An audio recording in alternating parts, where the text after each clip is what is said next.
Transporte a través de los poros nucleares. La envoltura nuclear encierra el DNA y define el comportamiento nuclear. Esta envoltura está formada por dos membranas concéntricas que están perforadas por complejos de poro nuclear. La membrana nuclear externa está tapizada por ribosomas que realizan la síntesis de proteínas. Las proteínas producidas por estos ribosomas son transportadas al espacio perinuclear, que es el que queda entre las membranas nuclear interna y externa. Existe un tráfico bidireccional continuo entre el citosol y el núcleo.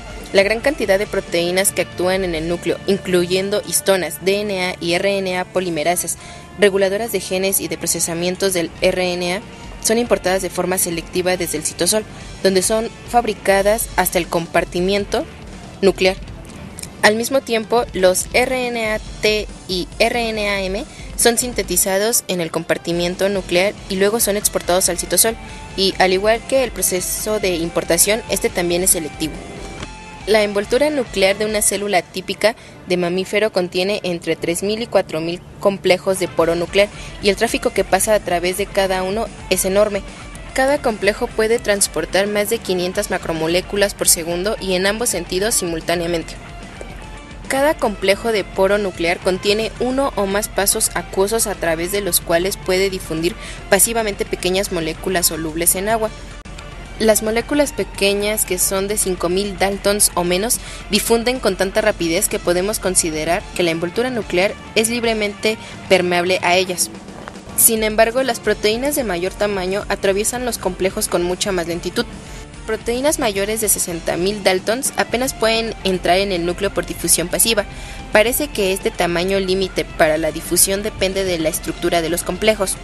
Muchas de sus proteínas que recubren el poro central solo contienen regiones desestructuradas que parecen formar un laberinto desordenado, bloqueando el paso de macromoléculas grandes pero dejando pequeños orificios que permiten la difusión de las moléculas pequeñas. Ciertas señales de clasificación denominadas señales de localización nuclear son las responsables de un proceso de importación activo al núcleo. Estas señales se localizan en casi cualquier lugar de la secuencia de aminoácidos. En muchas proteínas, las señales consisten en una o dos secuencias ricas en los aminoácidos cargados positivamente, que son lisina y arginina, con una secuencia precisa diferente de las otras proteínas nucleares. Importación. Para que se inicie el transporte hacia el núcleo, muchas secuencias de localización nuclear han de ser reconocidas por receptores de importación nuclear o importinas. Estos receptores se unen tanto a las secuencias de localización nuclear de las proteínas que van a ser transportadas, como a proteínas del complejo de poro nuclear, algunas de las cuales forman las fibrillas que se introducen en el citosol. Estas fibrillas y muchas otras proteínas del complejo que recubren su centro y contribuyen a formar la barrera de difusión. Incluyen un gran número de cortas secuencias repetidas de aminoácidos ricos en fenilalanina y glicina, por lo que se denominan repeticiones FG. Estas repeticiones actúan como lugares de unión de los receptores de importación. Estos complejos receptor-carga se desplazan a través de la vía de transporte mediante ciclos repetidos de unión, disociación y nueva unión, a secuencias FG repetidas adyacentes. De esta forma, los complejos saltan de una proteína de complejo a otra para atravesar el laberinto de su carga y vuelven al citosol. Exportación. La exportación nuclear de grandes moléculas también depende de un sistema selectivo de transporte. Este sistema se basa en la presencia de señales de exportación nuclear en las moléculas a exportar, así como en la existencia de receptores de exportación nuclear o exportinas complementarios. La célula obtiene la energía necesaria para este proceso a través de hidrólisis de GTP por la GTPasa monomérica RAN.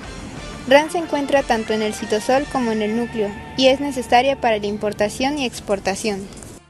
RAN existe en dos estados conformacionales: RAN-GDP, que existe mayormente en el citoplasma, y RAN-GTP, que está mayormente en el núcleo. Dos proteínas reguladoras intervienen en la conformación. GAP, que es la proteína activadora de GTPasa, hidroliza GTP a GDP, y GEF, que es la proteína factor permutador de guanina, que transforma de GDP a GTP. En la importación, RAN-GDP se une a la importina con la proteína que se va a transportar y al entrar al núcleo, GEF interfiere, haciendo RAN-GTP. favoreciendo la liberación de la proteína, y RAN-GTP es devuelto al citosol. En la exportación, RAN-GTP favorece la unión de la proteína a las exportinas y al ser transportado al citosol, encuentra GAP que hidroliza su GTP, haciendo que la exportina libere la proteína y a la RAN-GDP.